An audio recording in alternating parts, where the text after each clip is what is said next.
Let's see, am I live? Okay. Looks like something is happening. Hi. It is your 10th Maui County mayoral candidate coming live and direct to you again. Talking to myself in a room. You can watch. Maybe now, maybe later. Looks like later. Nobody's here. But yeah, this will be up. So this is my third episode of what I'm calling TravieTV.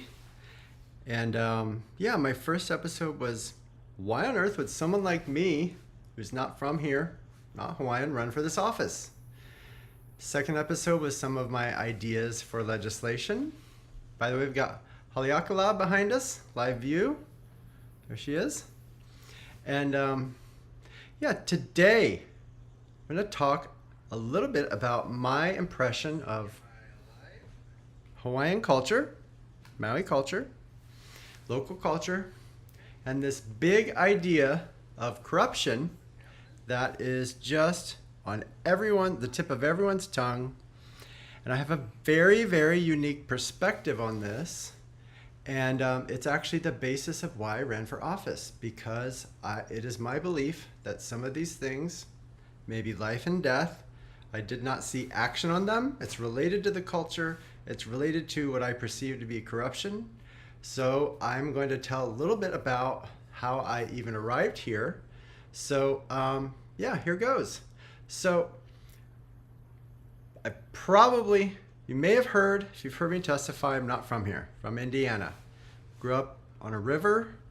My parents came from very low financial means and made a lot out of themselves with an acre that they got for $900 in 1969. There's a concept for that here, INABAC Act. That's on livingmaui.org/legislation. So yeah, I was born and my mom says, you came out different. Okay, so I just have been blessed with a very fast processor up here. Here, very deeply rooted heart, but just a mind that never stops, never has, probably never will. Mayor Victorino said, "You're intense." I said, "Yeah, thanks for telling me. I know, I live with this brain, but luckily I was given a soul that just likes the sound of farts, and like I'm actually quite a silly guy, but this is not a brain that shuts off." And it started early, right out the gates, very early memories. And I taught myself to read when I was 2. And my mom thought it was cool. My grandma was actually quite scared. And I kind of went underground. That was around Christmas of 1977. Because I recognized early that this type of reflective property, a lot of people are not ready for it, and just me telling my truth in a given room has got me in so much trouble. So early I decided consciously, I remember looking at my mom and just kind of hiding. And I've been like this academic and stuff, but just recently kind of showed myself. And yeah, I also am a genetic mutant, 6 mutations, 1 immunocompromised, and autoinflammation, and a couple skin barrier impairments. So just designed to get sick, stay sick, and have a hard time with it. So I did just that. I was really bonded to my river, and indeed it got me sick. We found a lot of pathogens in it, got really sick to the point we had to move. About a year later, we ended up in Maui. And before that, I only heard of Hawaii in like a children's sermon at church. The lady, Paula Crayon, brought in, she had gone there, she was like a celebrity. This is like in the early 80s. She brought in a sand dollar and broke it open. It had dove-shaped bones in it. I don't know if anyone knew that. Then she brought one of those pumice stones, and she said it's a stone, but it floats, and it just... People have to understand that back then and probably now, this place holds almost a mystical place rent-free in people's minds. We're going to come full circle. The idea is that can be restored. A lot of people here are not enjoying that quality anymore. So 1985, my dad's a carpenter, and the convention was in Honolulu, November 1985. And my mom was church secretary. I was her assistant. I remember her talking to the preacher. She said, "We're not the type to go on vacations. We can't afford this." And he said, "You go, Fran." He said, "You're never going to have another chance. Just go." So my first time on a plane, never forget it, got stuck in an elevator in Honolulu in our first week. These two very, very impactful gospel singers from Chicago and they're like, "Yeah, go to the ABC store. You know where it is, right and back." I was trapped in an elevator in Honolulu for several hours in November of 1985. It was so scary. The elevator would go up and down, up and down. Eventually they got us out, but there was like a missing child report, like a near-death experience. And then I found myself in Napili. And this river I had gotten sick on, it was opaque, like chocolate milk. And I had this dream, plants, wastewater, space, and I hadn't really connected on what an ecosystem could look like until I saw Napili, and it just installed itself in my soul. Never thought that Maui would need help. Went to all these colleges, came back in '99, and the reef was degraded, like significantly. I have my reef shirt on. These are polyps. So, everything changed. 1999, 2000.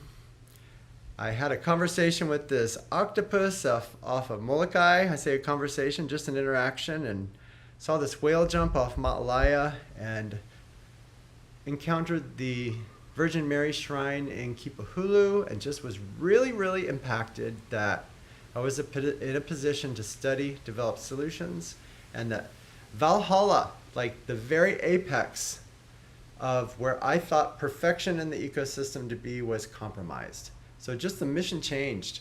Like, I didn't understand things like that could change. I saw it change for myself over about 15 years. I was alarmed, decided to go back to school and study the problem. Plants, wastewater, space. I had a clue from my Cal Berkeley days. I'd taken a directed study on, it was called To Mars by 2012. And it's kind of funny now thinking that, of course, why go there? Definitely not by 2012. But the idea was closed ecological life support systems. Instead of resupply missions and what are called physiochemical systems, you populate your life support system with life itself, and indeed create the mass balance so it's just a forever machine. It just keeps moving and working. You can even grow your food. And I had that seed planted, and I just researched where's the best place for that, bioserve space technologies. And I thought the solution is just to water plants with it. I need to understand plumbing, control systems, and all the things to do like an automated irrigation system. The experiment on the International Space Station failed. Even though we had optimized the nutrient solution, it was too much nutrients. In fact, the seeds wouldn't germinate. They did a whole study. They said there's little nutrient crystals, and it taught me a lesson. Too much nutrients, especially in a windy, dry place for reuse over time, even if it's decades, is a failure mode. And I kind of put the plants on the shelf. Ended up working at NASA, just kind of looking for the solution, kind of like a spy in this closed ecological life support system field. I did different waste projects, the greenhouse in space, and then we patented this system to convert wastewater to jet fuel in enclosures. NASA said put them on the ocean. I said, okay, that's one way to do it, but I just was looking at what I called a mega cell, which is like an enclosure that has microalgae in it. The wastewater comes in, the microalgae, which is single cell plants, or like plants, they're photosynthetic. They grow biomass, and then you extract that. You make fuel out of it. If you scale it up, the idea is all that sewage can be converted to something useful, biomass and potentially fuels. So worked that, patented it, and hit a wall because NASA was not very amenable to healthcare for my partner who needed it, my lawfully married partner, and I was faced with an impossible choice. Had a patent, #1 grant, $15 million grant, or, leave my civil service position to try to access healthcare from my partner who needed it, and it was a very hard choice. I think I made the only choice, which is to try to seek that care. Private industry was like frying pan to fire.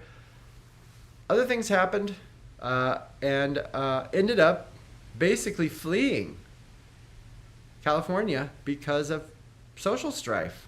This Defense of Marriage Act stuff impairs healthcare access, which some criminal courts define as genocide if someone passes.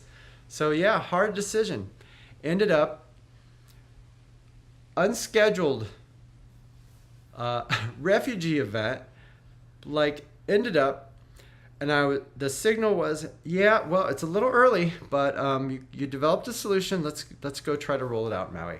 Let's convert all that wastewater to jet fuel. And came here in 2009, immediately, Auntie Nani. So we got to Kipahulu, got to the shrine. I was like, well, that's the signal. And Auntie Nani was like, hey, party. I met her on the road. And she brought us to Pualu, and we kind of grounded out. And my partner and I looked at each other and like, well, we're alive. And there began my adventure of living in Maui, and it has been something. So, tried to develop that microalgae project. Still did not have any stable anything. So I was developing that, hoping to roll it out in Matlaya. For me, that was ground zero, and I started, talking to people like Steve Parabicoli and God bless Mark Sheehan and other people, and started honing in on Matlaya around 2010. 2011 had developed some relationships, and indeed was looking forward to a meeting with Spencer, the landowner, the elder, who I believe has since passed, and had a meeting coming up. So I was like, I really want to get in touch with Matlaya. So I had this major spine surgery, completely recovered from it, and had become not the best, but a bodyboarder, 6'4", over 200 pounds. Couldn't quite get up on a surfboard great, but I love bodyboarding. 7:30, Ho'okipa, the turtles and mist and rainbows. And I would wake up and be like, check the wave report. I know a lot of people who live that way. I was so healthy, and I had basically been reborn, 7 pieces of titanium in my spine, and effectively pain-free. It was like, people don't usually get that from major lumbar surgeries, especially when they go through the belly. So 2011, been working. I decided to go with my friends swimming in Matlaya. We were down there for a couple hours. The water looked off. That's all I have to say. Looked off, looked murky, kind of like the river.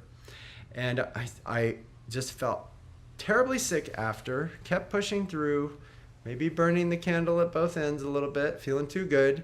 And I had a meeting at Spencer's, somewhere in the valley, one of their buildings. And the lady I was with said, let's go to have lunch. Still really out of it, sick, not really sure what was wrong with me. My leg was in the sun. The sun was on one leg, the other one was cold, and it just started to swell.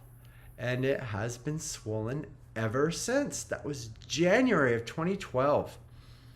I'll never forget being in a doctor's office and them telling me, well, it's lymphedema, it's permanent, no cure, good luck. I was like, excuse me? A permanently swollen limb? And it actually progressed. It got worse and worse and worse. And it was to the point where I was elevating it all day.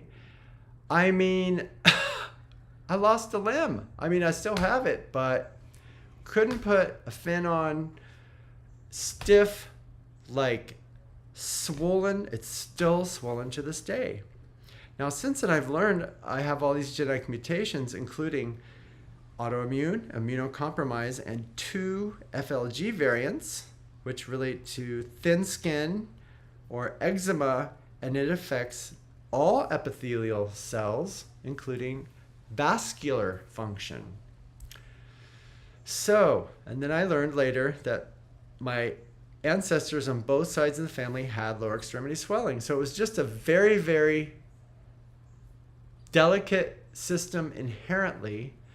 I got some sort of illness, can't definitively link it to Matalaya. It just followed it in time, and it was a one-way street. I eventually left the island in 2013 to get this very expensive surgery in California, and then moved back in with my family. I mean, one time swimming in that place with my genetic mutations, I also had scar tissue, and it was catastrophic. Remember that one time swimming in Matalaya. So, I mean, we're in there for a couple hours, so it was a good exposure, but it was one event, disabling condition, underlying genetic condition, underlying vascular issues, and it has been a one-way street to permanent impairment of my mobility. And it's not fun.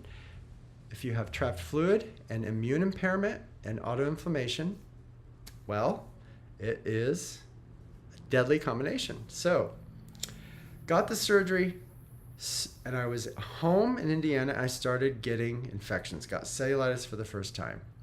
I'd been medicated for problems to sleep. Turns out that was an immune impairing medication. So I had all these stacking immune impairments. I got poison ivy on my toes. They gave me prednisone and got cellulitis. So my thought in about 2014 was, well, I may be on my way out. I'm starting to get the infection thing, which is known for lymphedema. Also, I had the impairments. So I came back to Maui in 2014, kind of thinking it was my last hurrah. Not really sure. And yeah, I wasn't a great place, kept getting more infections. I was actually hospitalized twice with cellulitis, hooked up to an IV for like at least a week, just absolutely knocked on my heels. Like cellulitis, hospitalization, IV meds, not fun. So that was 2014.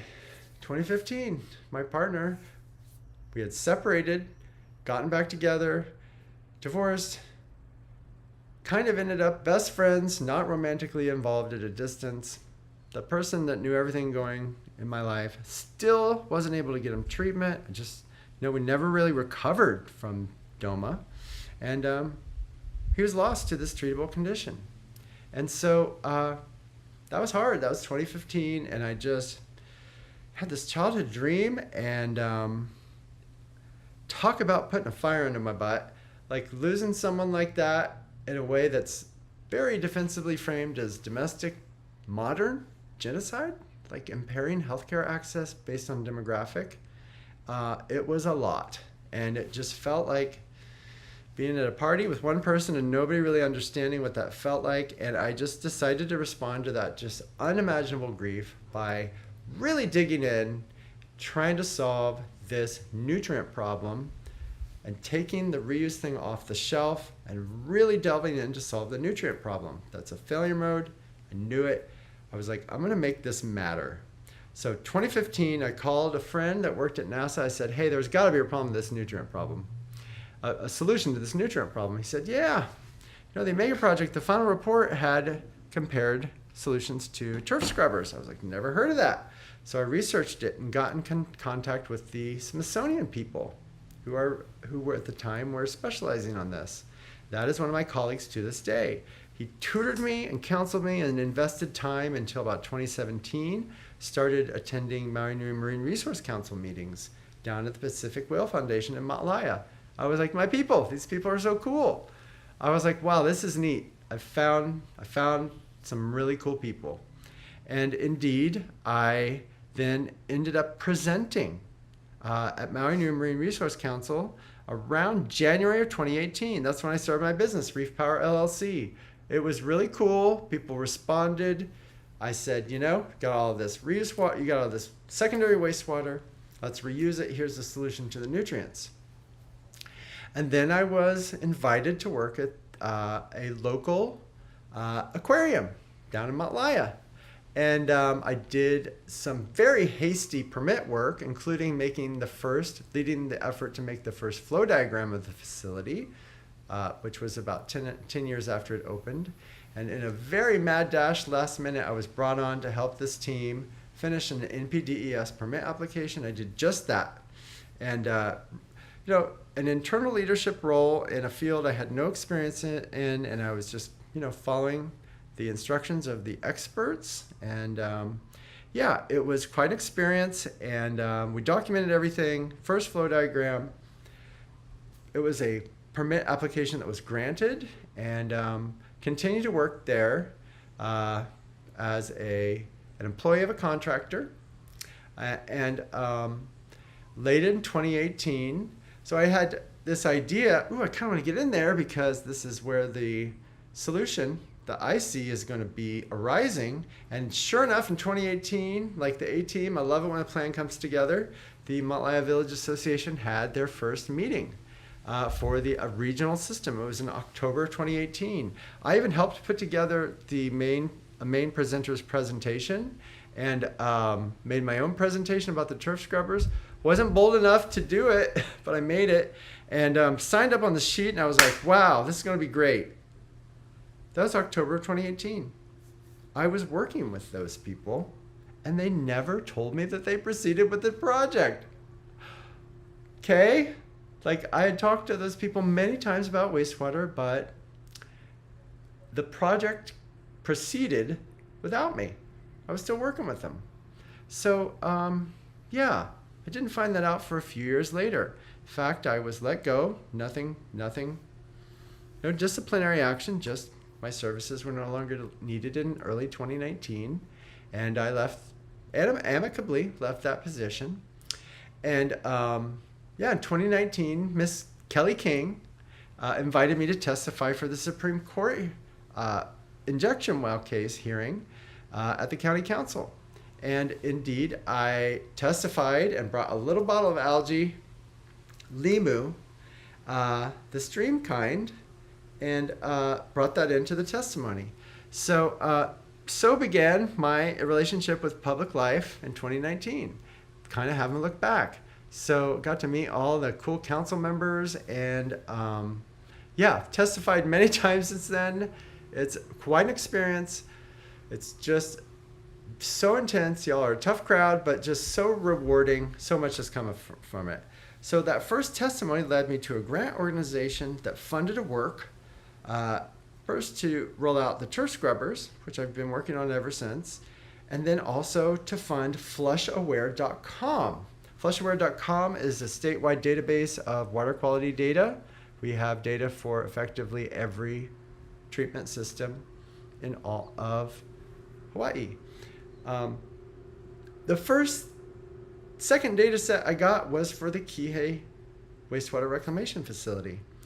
This is where things start to get weird. This is kind of like where, I say, an alternate timeline happened in my life. So I got data for the Kihei facility. Lahaina had been disinfected. I saw the chlorine mixing basins in Kalui.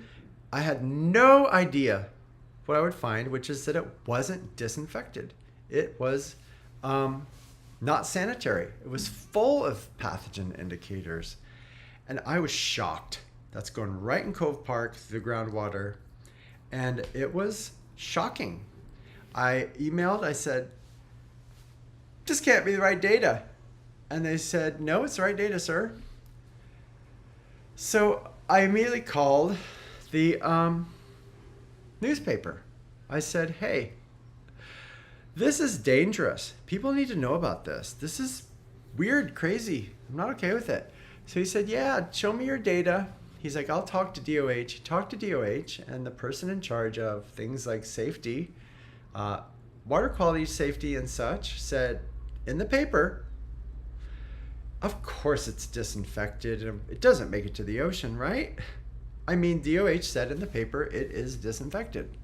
So I am not okay with that. So I emailed the person. I said, hey, this is a mistake. It's 2026. I've never gotten a response from that person. That statement that it's disinfected has stood in the media since 2021.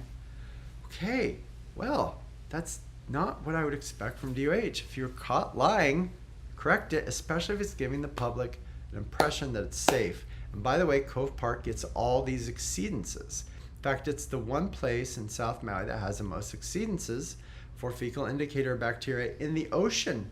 And there's this flow study that says 60 to 80% of the groundwater entering the ocean is this effluent. It gets weirder. I then got data for Kaului. It was also off the charts, very dirty. And I got data that said they just stopped chlorine disinfection in 2018. In fact, just a few months before I testified, right in the middle of the whole Supreme Court saga. So then we have both North and South Shore Maui, uncut raw pathogens, like no treatment that would reduce the pathogens, the part that gets you sick. And it just keeps getting weirder and weirder. Later, I found this department in charge of that had not, at least in writing, informed any of the council members. There was no public notice. It appears to be a decision made without any input of the people. That is so not right. You have to do public notice if it's, I don't know the verbiage, but if it's significant, if it affects people. This is not private corporation. So that was remarkable. So I had developed this flush aware data and got in contact with the people in Maalaea. I said, hey, I have this cool data set. I have data set on your effluent data. And this is where things start to get weird. So I contacted someone from Maalaea Village Association. And they said, hey, we've got this great project. I was like, excuse me? I was at the first meeting. And this person appeared to think I don't remember that we've talked about wastewater many times, that I wasn't at the first meeting, and it was just unusual. He invited me to help with the project. That was October 1st, 2021 that I joined the project. And I kind of went along with it because it was so awkward and weird that the person acted like he didn't know I knew about the project, didn't acknowledge that they had proceeded without me. In fact, there were all these other people that had been trained and allowed to participate, including a particular nonprofit. And I kind of rolled with it. I was like, well, maybe he doesn't remember. It was just creepy and weird, and I went along with it. And I started doing administrative leadership management. And that was October 21. By January, February of 2022, I had cranked out this grant application, just aggressively got it done. And we've got a $250,000 GIA award, grant and aid, state legislature. And we developed out the project, made some drawings, but there was something weird going on. Every time they would make a public presentation, I wasn't mentioned. That same nonprofit, very prominent wastewater nonprofit, would throw rallies, invite all these unrelated people, and mention everyone but me. And I had this problem in the past where history's just written around me. Didn't take it personally. That was June of 2022, and I was like, well, that's someone from Oahu. I'm not gonna take it personally. MVA, they're Maui people, right? January of 23 rolls around. Yet another presentation. My name is just not uttered. And my grant organization has been working through Maui New Marine Resource Council to sponsor my work. And it was just weird. We had a meeting and I'm like, yeah, I don't know why they won't mention my name. I'm not one to say, hey, me, but they were they also have higher ups who were watching live, and it was unusual. Something that they decided to acknowledge. Yes, we know you are working on this project. We don't understand why they're not mentioning you, and it continued. Another presentation several months later, just buried in the comments. Wasn't a big deal, but yeah, it bothered me because I was working my tail off. Still got the spine issues, still got the lymphedema, dealing with all these infections, like all the time, didn't know about the genetic mutations. So, yeah, corruption. So, 2023. So I, as part of fleshaware.com research, have toured pretty much every facility in Maui. And on approximately July 25th, 2023, I toured every wastewater plant in Maui except the harbor, all 10 condos. And at the very end, I was invited impromptu to tour the Triangle treatment plant. And I did that and was kind of held very close to a bioreactor for about, more than 15 minutes. It was unusual. I'd been talking about being immunocompromised from the trapped fluid volume all day. But yeah, just got planted next to this aeration bin, and it has all these bubbling stuff, and I just got covered in these little aerosolized droplets. So that was July 25th or so, 2023. And I proceeded to get so sick. First I got sores, and I had toured plants and had skin infections before. I knew I was immunocompromised from the lymphedema. But what happened next is catastrophic. So it just so happens, like the night before the wildfire tragedy, I started to really crash out. Now I know I have this genetic mutation that when I do get infections or even just from intense emotions, I get an autoinflammation response, autoimmune, like the body attacking itself, which can confound reactions to actual infections.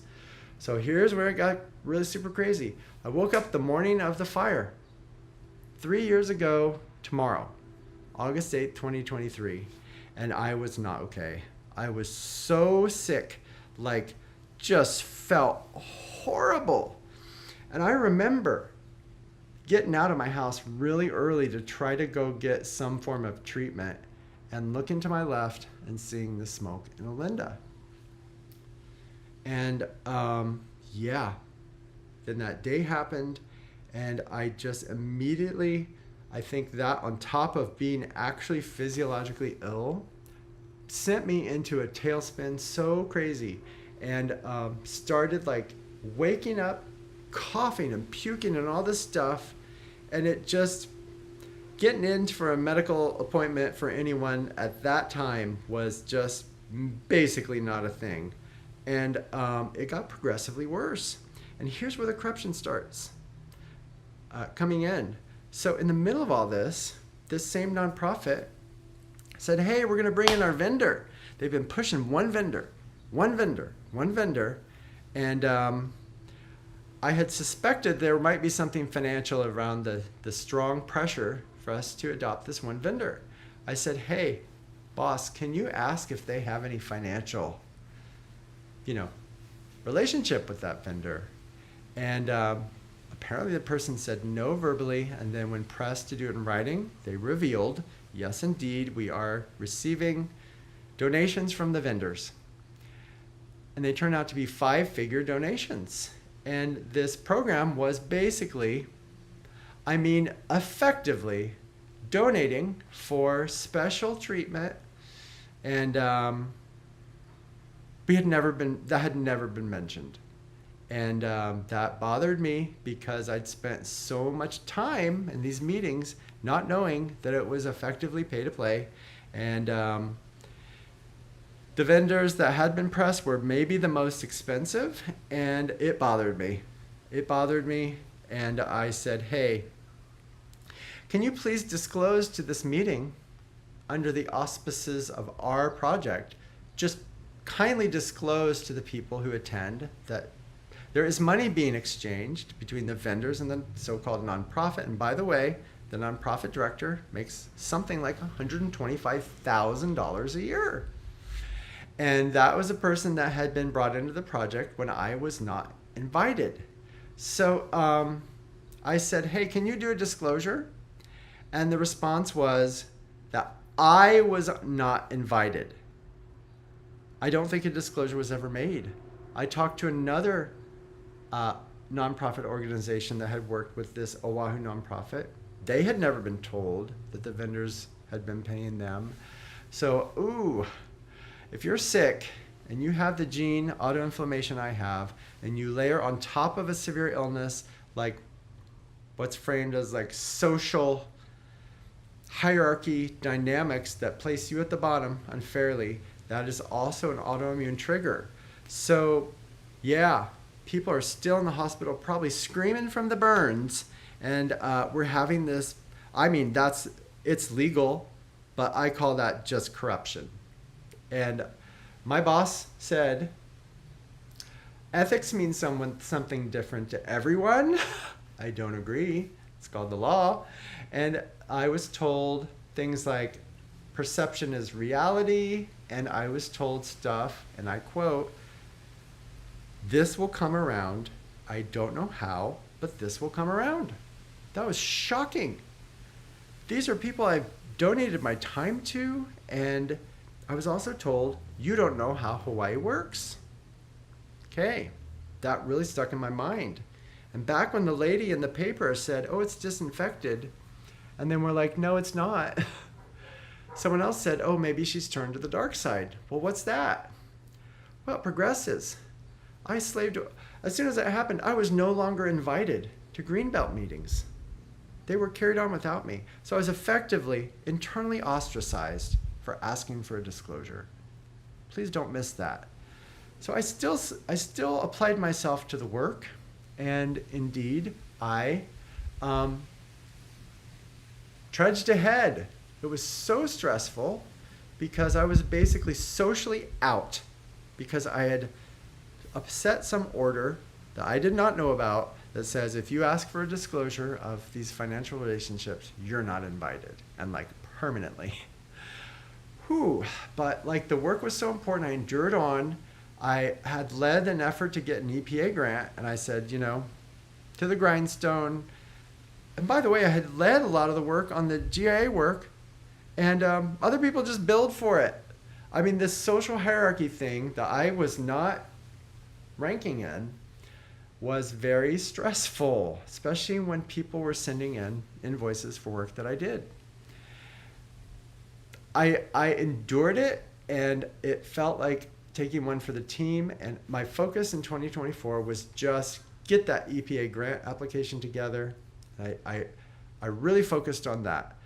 Later, 2024, an article came out, had the word ingenious in it. And by the way, I had helped get a bill passed, Bill 52. It was my idea. It was like a 4 calendar year effort. So this article came out in Business Insider, and it had the word ingenious in it. And it talked about the Malaya project that I had donated years to, no net charge to MVA. And it talked about Bill 52. It was like my 2 babies.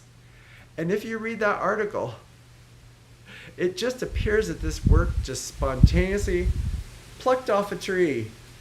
And I just wasn't mentioned. And by the way, the current mayor conceded to DEM to kick the standard for disinfection to 2039.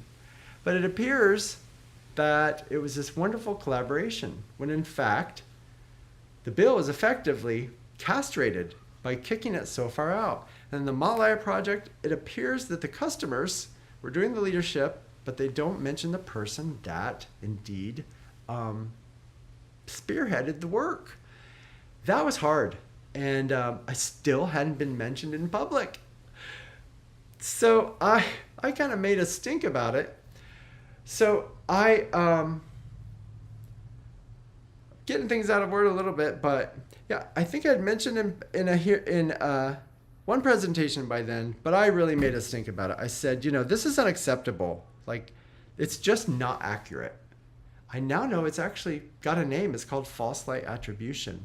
So I really stood my ground, and I was told, this is what you get.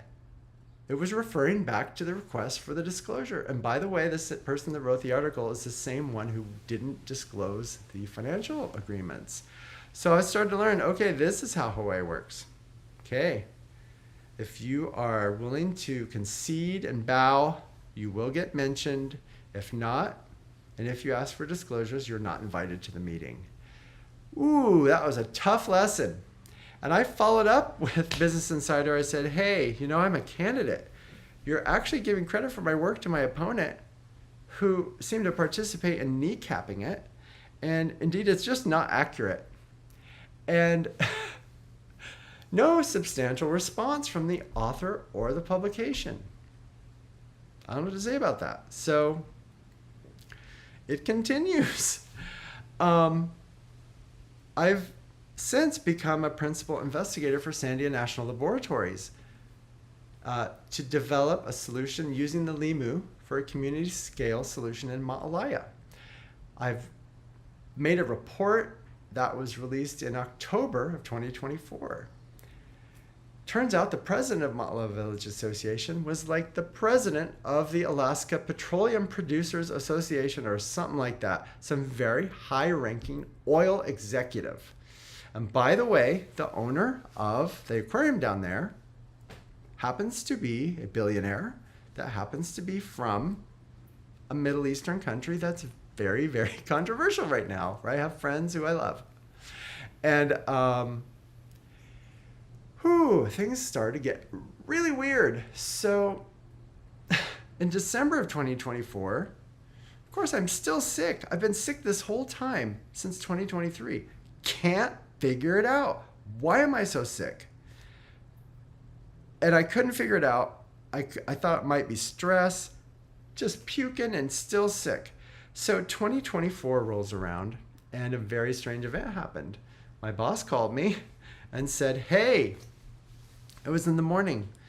And I had said, please, no mornings. Mornings are tough. And indeed, in the morning, first thing in the morning, the gentleman proceeded to go in on me and accuse me of faking my illness, which at the time I thought had a big PTSD component. It probably did, but indeed it was scary and weird. I was effectively verbally berated for over 15 minutes, more like 20. And I ended up just inconsolable because it's like I was not mentally prepared for something like that. This is something someone I've donated my time to, and it was just unusual. And it was kind of last straw for my nervous system. But I really, really wanted to get this EPA grant application over the finish line. So close. January of 2025 rolls around. I get the application in. It is a Herculean effort. I've signed a preliminary agreement that I'd actually be paid for it. And it was a gigantic learning curve, almost 100-page application, and we got the EPA grant. It was extraordinary. Thank you, Senator Schatz and all the wonderful staff. And I keep saying this, but we had one of our first EPA meetings. It was about backup disposal methods. So backup disposal method is something that's required for any system. If you're not meeting the standard that's going into your normal disposal method, you need a backup one. For example, if your disinfection system goes down, you can't irrigate with it. So you need another place to put it. And injection wells are obviously problematic. So this lovely EPA person got all these branch chiefs from DOH, and we assembled a very, very short notice meeting with all these branch chiefs, and I couldn't convince anyone from MVA to show up. It was frustrating. That was actually an issue that people just wouldn't show up for meetings. I never missed a meeting. I rescheduled some, but I keep saying this. Here's where things start to get weird. So one of the contractors, one that had stopped inviting me to Greenbelt meetings after my request for disclosure, one of his lovely employees had become convinced that indeed the backup disposal method was to send it back to the plant, the treatment plant, infinitely. That's not a thing. And so I actually had another friend, the lady I had worked with on the aquarium permit, stay after the meeting to actually just have a laugh about it because it was so absurd. We had these experts in the room, and our team member was saying, I invented a new disposal method, just send it back to the plant forever. And I got so much more than I bargained for because after the meeting, this person said, in reference to the Ocean Center, yeah, the contractors at DOH, they do everything now. They're asking about the solids from the aquarium. I actually instantly remembered. Oh yeah, the solids from the aquarium filters. That's going to the Triangle treatment plant, right? She said the contractors are asking about the solids. And just every alarm in my body went off. And I was like, oh my God.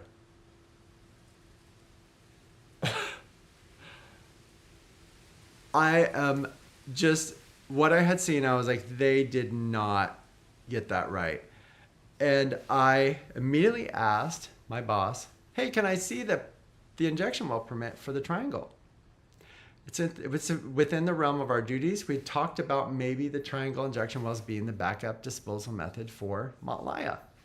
That was February 21st, 2025. He sent over the permit. No big deal, right? And this is not personal. This is not associated with names. I'm talking about what I perceive to be corruption and scientific stuff that affects people and reefs. Got the injection well permit for the Triangle, of course. All the due diligence I had made to make that flow diagram could have been handed over to the Triangle permit operator. We had never been asked to look at that, and it just wasn't reflected. The Triangle permit reflected only human waste from the aquarium facilities, like the restaurant and tourist aquariums. And oh gosh, I was mortified. I found it a few days after getting it, and I was stumped. I was like, oh my, this is not good. These people are very, very that. And I just was kind of in a tailspin. Told you about all the dynamics. I'm still sick, have this autoinflammation. What I perceived to be corruption, even though it may be legal. I had been uninvited from meetings kind of permanently. The Greenbelt meetings after asking for a disclosure, and it was just, talk about a perfect storm. I was like in the eye of the storm. I'm like, okay, major tourist attraction, total permit violation, illegal discharge. And by the way, the previous permits had said it was going somewhere else, but I actually made the first flow diagram according to them. So it appears it was always going to that plant, because there was no talk of changing it when I did that flow diagram. And so I'm telling you. And by the way, if the injection well permit is not valid and the NPDES permit says this is going from A to B and that's not valid, the NPDES permit, as I understand it, is also not valid. So if that goes back to when it was built, the unavoidable conclusion I have from being on the inside is that that particular facility, including every business at the Triangle, has never had a valid discharge permit of any kind. Talk about heavy. And I wasn't sure if it was true. And I sat on it and I conversed with my grant organization folks, my friend. I said, this is scary. These people are, I'd been told, don't challenge us. I'd been told things like, be nicer to our egos. And as someone who's been to 7 universities and worked 10 years at NASA, that's kind of hard for me. Having lost astronauts to the Challenger and Columbia disasters, there's no place for an ego. You will talk back. In fact, that's one of the findings of the Challenger and Columbia reports, that it needs to be reported. And reporting perceived issues should be always rewarded, even if they are proven to be untrue eventually. That is a culture change that NASA prescribed to itself and at least didn't follow preceding the Columbia disaster. I don't know if it has today. So this just violated everything that I believed, which is don't talk back, etc. So I was flustered. I was scared, and I did not know what to do with the information. I was presented with submitting an EPA grant, and then I realized, oh gosh, you might not want to sign that. There's a clause that says the organization has to meet all laws. And I was stumped. I researched it. I could have gone to the authorities, and I decided the least risky option for me was to go to the person who had signed their name on the permit, who happens to be an employee of a foreign billionaire corporation with a great interest personally and financially in a compliant permit if you look at the mission statement of this organization. So after a very long back and forth correspondence with my friend and grant organization person, I decided to go to the person on the permit in private one-on-one conversation via phone. It was like March 24th, 2025. It was unusual. I was scared. I admit it, I was scared. I was scared that something was going to happen. I did not have a lot of faith that this person would be accountable. And it was terrifying. And I, for the first time ever, recorded a conversation without the other party knowing, because I was scared and I felt I had to protect myself. And I researched it. It's legal to do that. I think it's really rude, but I'm glad I did, because what unfolded is that the person said, that's not a thing, it's not real, and got the permit lady on the phone. And she said, oh yeah, I told you about that. And he's like, I didn't know. And then I observed them have an exchange that says, oh, well, will you send me that permit? That's so improper. You are not allowed to do an NPDES permit and send off a discharge like it's going to college and not ask about whether or not that destination is permitted. And I was floored. They had never asked. She apparently was being paid to not ask. And that was not good. And I was like, I felt nauseous. And they were still denying it. And it was awkward and weird.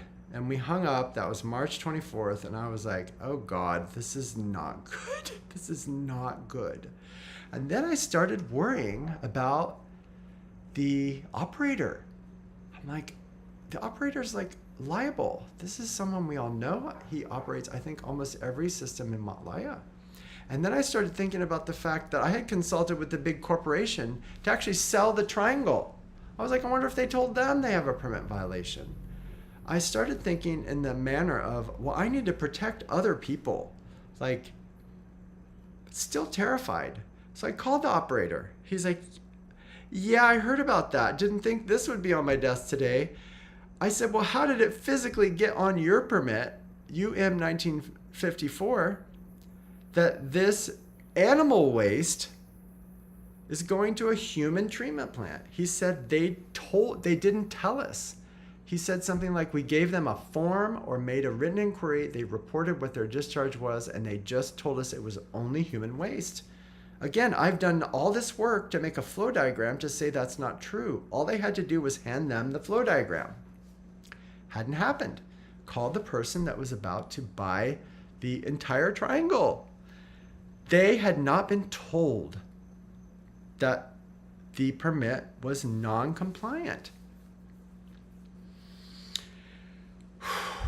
Here's where it gets really scary. So, document requests show that indeed I was told inconsequential. That was a word I was told. But on April 2nd, 2025, the same party sent an email to DOH saying, we have a non-compliant disclosure. We're going to have to do a permit modification. So casual. It is now 2026, and there is no documentation that is available that that permit is still... They did apply to modify the permit. My understanding, it still has not been granted. So, yeah. April 2nd, they reported to DOH. April 3rd, I've been kind of checked out because this is scary to me. And I really did not want to get myself in a situation where I could be cornered or something like that. So I asked with permission, hey, may I disclose this with your permission to the other working group member? They said yes. So I emailed them. And we were supposed to meet that afternoon. Maybe it was morning. Let me see. The person was in Spain or Portugal. I believe I sent the email at 10. We were supposed to meet at 10:30, and at 10:20 a.m., April 3rd, 2025, my life changed forever. The person with the permit violation thought it would be a good idea to send me a text that said something like, "We no longer trust you. Hand over all documents now, or there will be severe consequences." That is not the response that a due diligence and respectful whistleblower wants to hear. It was absolutely terrifying. And I was not certain that the permit violation was real because I was not aware that they had reported it to DOH on the 2nd and fired me on the 3rd. And by the way, I had been a very, very diligent employee, never missed a meeting, no net charge to this organization, of which I was a lifetime member. And there was other elements to this, like social elements, where I had been outed in the workplace and demoted earlier. But yeah, the claims on my firing letter that arrived on the 11th were insubordination because I refused to put that person's name on the EPA grant. And also, I had asked for a correction in a contract and had not sent it to EPA before that. So the reasons that were given for firing me were just incredibly bogus. And it was absolutely terrifying because it was the same law firm or predecessor that I had dealt with before that had been involved in licensing the patent at NASA. A law firm that was formed in London in the 1790s. And that was absolutely terrifying. I was like, I'm out. This is getting way too weird. And I was getting sicker and sicker. And I started having a side effect to the medication I'd been given to help sleep. I had to cease it. And it was a perfect storm of stress and strain, physiological, interpersonal, legal. It was horrible. And again, I'm still sick. I'm going to turn a light on here. So yeah, April 2025. So I was like, I'm out. This is too much. Got to taper off this insane medication. It was just a stress singularity. And as soon as I kind of found my feet, I started to get curious. I was like, I wonder if that permit violation was real. Like, I wonder. I'm so curious, like, was I right? I kind of found my feet and did a document request to the state DOH and was absolutely shocked to find that the day before I was fired, after I was told that my concern was not real, quote, inconsequential, that they had reported it to the DOH and fired me the next day. That was hard. It would have been better if, like, I had been wrong, but to find out that I had been right and they fired me and they had done it in such a way that was just scary. It was scary. It was scary. I'm going to turn this down. But above all, I was concerned because it was my perception that they actually may be harming the reef. And so I decided I am going to fight. I'm going to die on this hill. I'm going to bring attention to this. There are other complicating factors I've left out, but I decided to start banging pots and pans together. I contacted MVA and start calling attention to this. This is June 2025. And that did not go over well. And by the way, we had started a nonprofit, Motley Wastewater Association. And that same nonprofit See, I was executive director and founding member, treasurer, secretary of that organization, and they had gone off and created a renegade Instagram page and started making promotional videos for the nonprofit I started without letting me know. I was legally registered agent.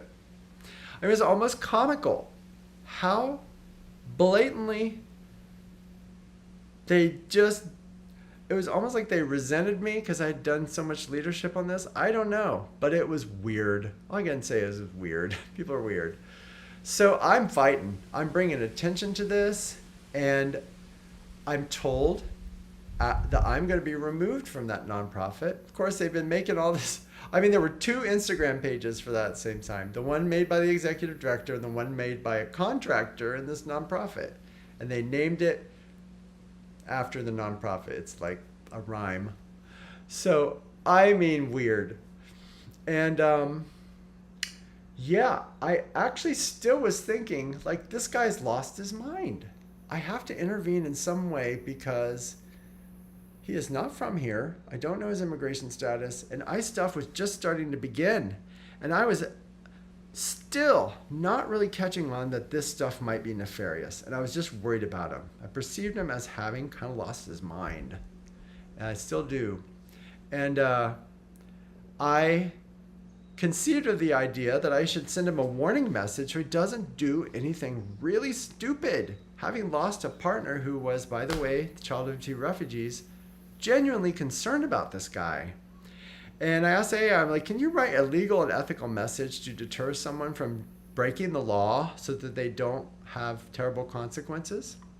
And a message was generated that was not ethical and that was not legal. And I had scheduled it, scanned it, determined that it was not ethical and legal, and very, very vehemently canceled it. It was a scheduled message. And I canceled it and canceled it and canceled it and double checked it.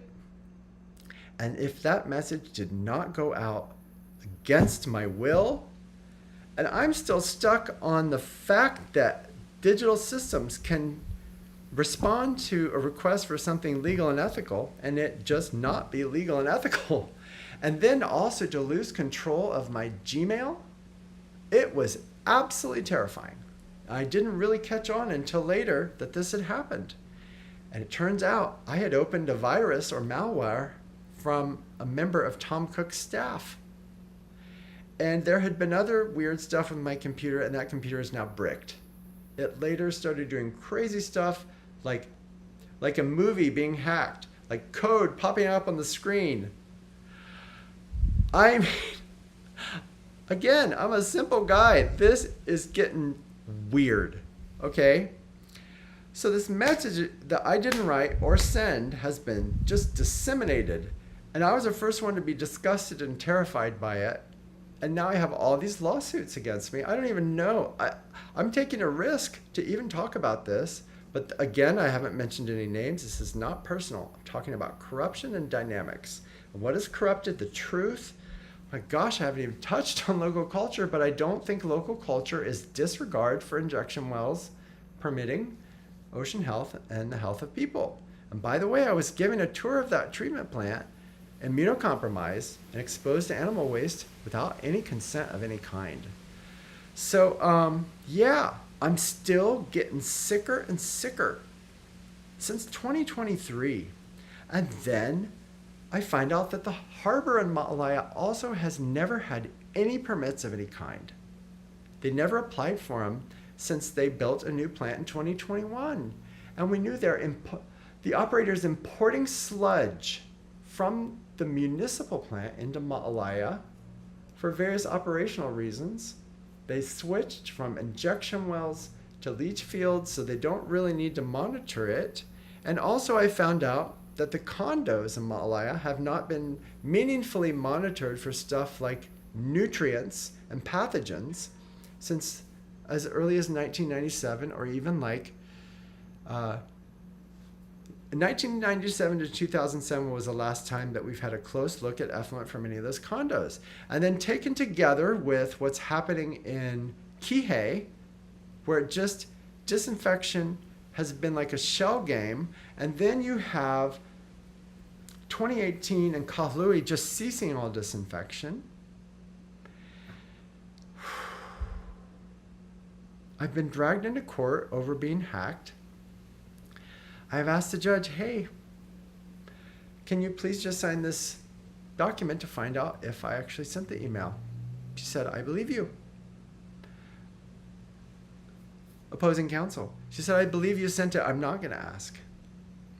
In another case, I was told to read vexatious litigant code, which can only apply to a plaintiff. And I've gone to DOH. They're apparently going to appear at this person's hearing. Then indeed, there's nothing to see here, move along. And taken all together, I mean, it gets weirder. DOH employees not being aware that disinfection is not happening. We're talking top people. And then we get to, I mean, a lot else has happened, but I'm going to try to tie this up. So we get to this budget season, and I make a right fool of myself, straight up begging to spend even $1 on CBS 1169 to implement disinfection in Kahului, my beloved North Shore. I can't get them to spend $1 on it. I push and push and push, and just a few days ago I find out DEM testified that there is all these reasons why we can't spend on design work until fiscal year 2028. Turns out there's no discoverable document. So I decided, still sick, that this was so important to me. I really think people are at so much risk that this merits upping my game and actually putting my name in the ring to be mayor. And since I have done that, people have come forward with a bunch more scary information. And then all the spending comes out for the top 3 candidates. And I have concluded, or I cannot rule out, that taken all together, all these unusual things that I haven't even had time to mention everything, that there is some sort of process, along with the fires and the speed bumps, that there is some sort of broad attack happening, and it appears to be designed to happen in plain view. And I apparently have caught this process.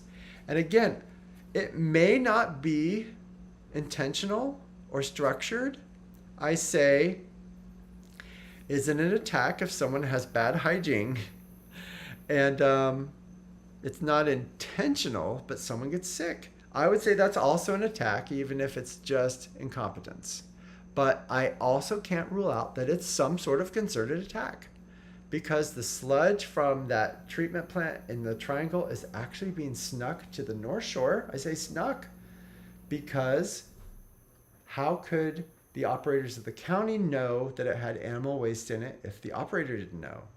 And then we have that they rolled back disinfection in Kahului. And then we have the weirdness in South Maui, where they've just been putting it off for 5 years. They finally invested in design work this year, but it's just not fully funded. We have them rolling back disinfection in Kahului, and taken all together, and I, having gotten sick twice after exposures in Matalaya, it just feels like there's something off. And I've heard other signals that there are influences across agencies, that the system is compromised here. And then you incorporate things like the person behind the nonprofit being involved with another family tree of Middle Eastern billionaires.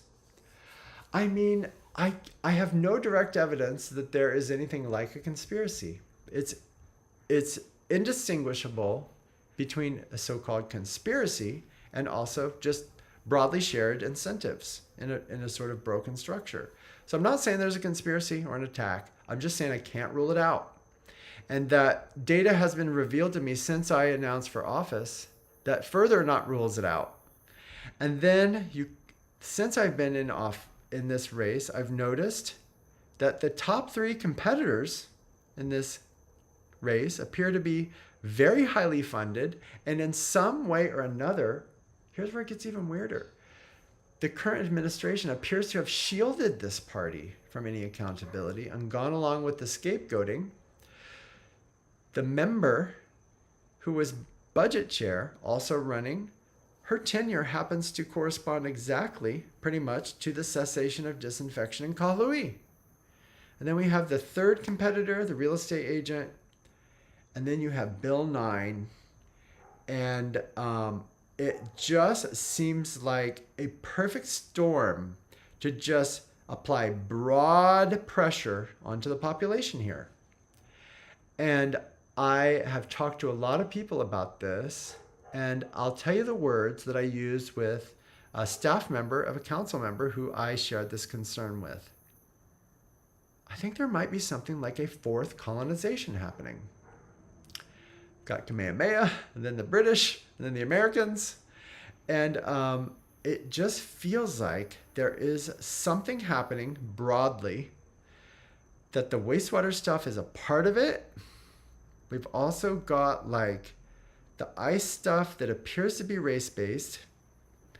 And taken all together, it is absolutely frightful. It's frightful and scary. And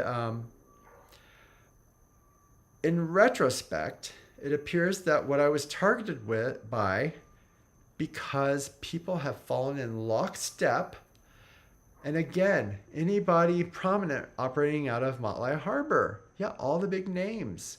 And the biggest one, Pacific Well Foundation. When I said, hey, you're non-compliant, this is scary, this could affect your 501c3, I got a strongly worded letter.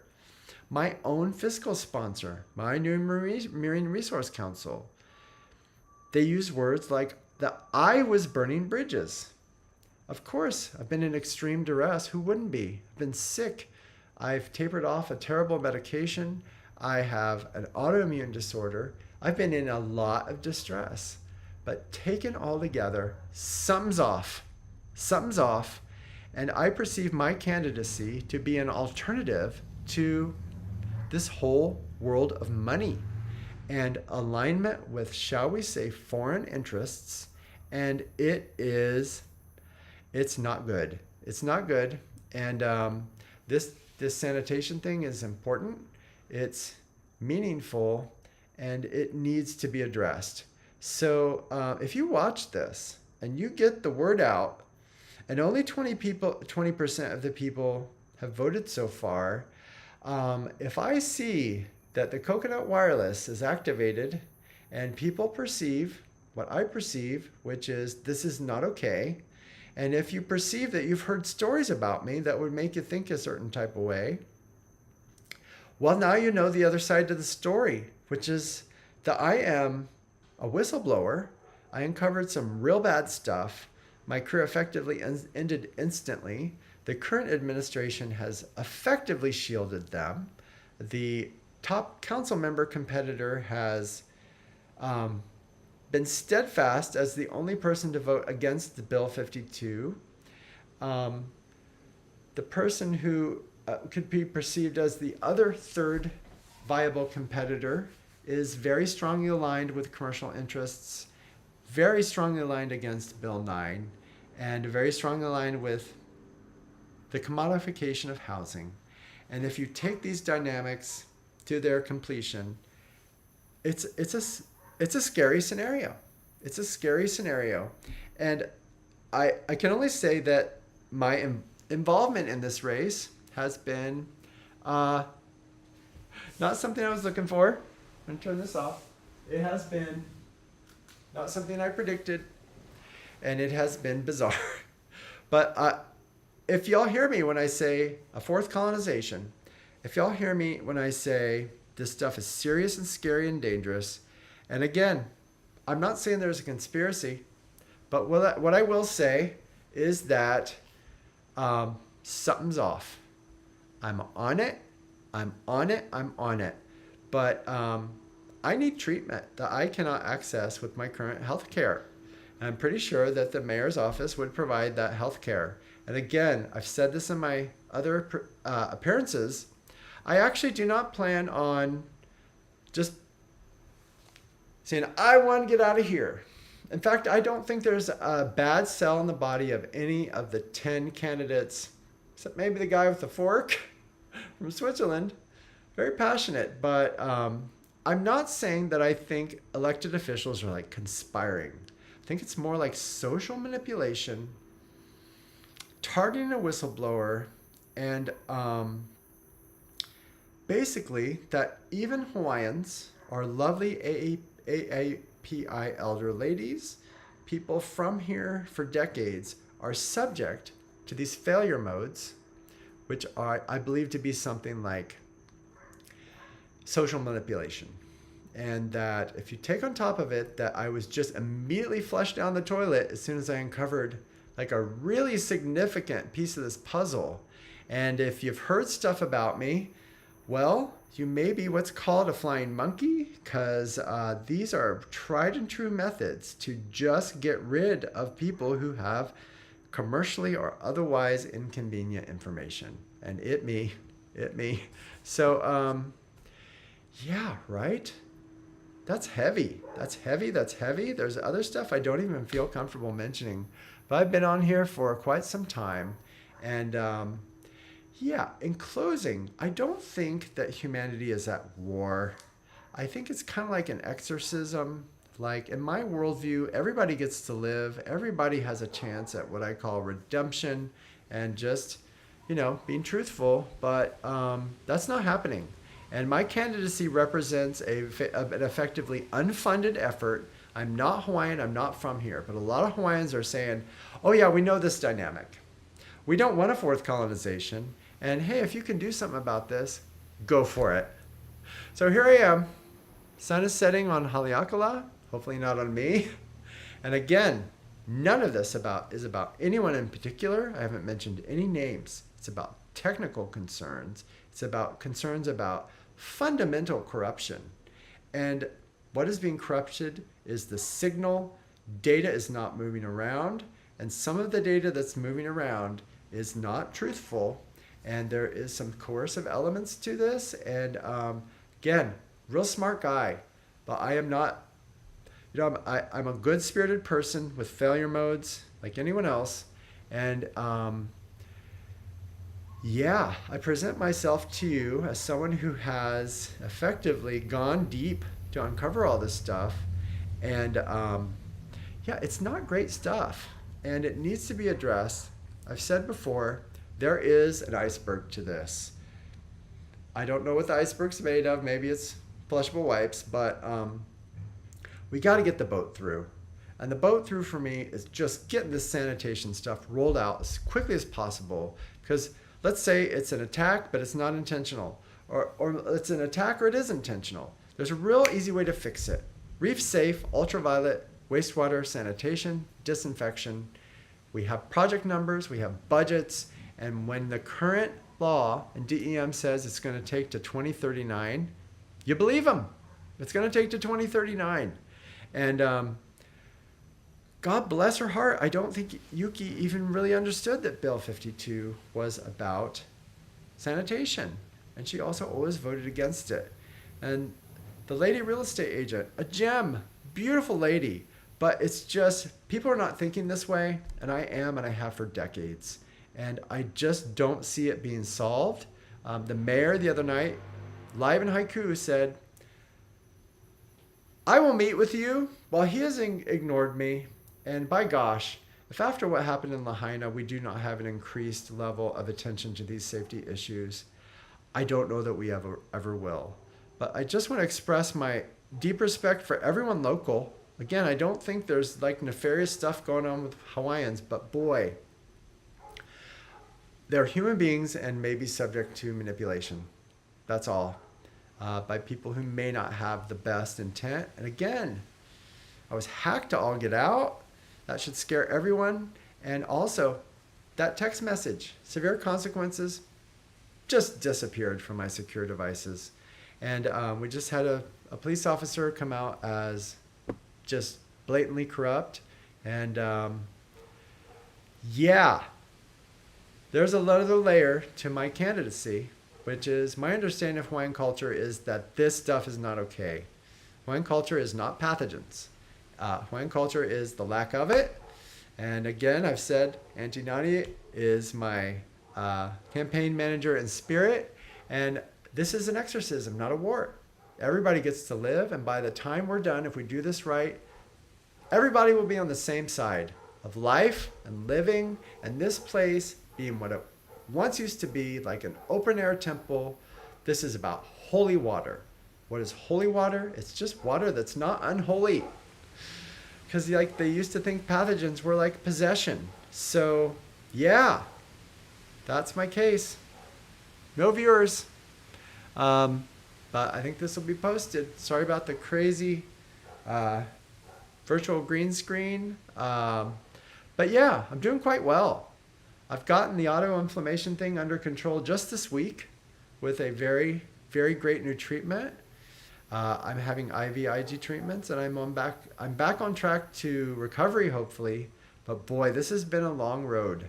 And I just love the people of Maui. I don't want to see anyone get sick like I If you had a little one that had poor veins and a fear of needles, something like 70 punctures I've had in my treatment and diagnosis would be hell on earth. So I love you. I love you. I hope you understand that I'm taking risk to even talk about this, and really emphasize the fact that I don't believe that enemies, like any enemy, can be eliminated by the free flow of information and people just sticking to their mission statements. And yeah, the sun is setting on Haleakala, and I wish you all a fantastic evening. And wow, thanks for the time. And if you would like to make things safe, and if you would like to make things Pono, well, I'm not Hawaiian. I wasn't born here, but boy, I am trying. I'm trying hard. So fleshaware.com is the data. You can look for yourself. All right. Have a fabulous evening. 123 minutes. No, 1 hour and 23 minutes later, I am going to sign off. All right. Have a fantastic night.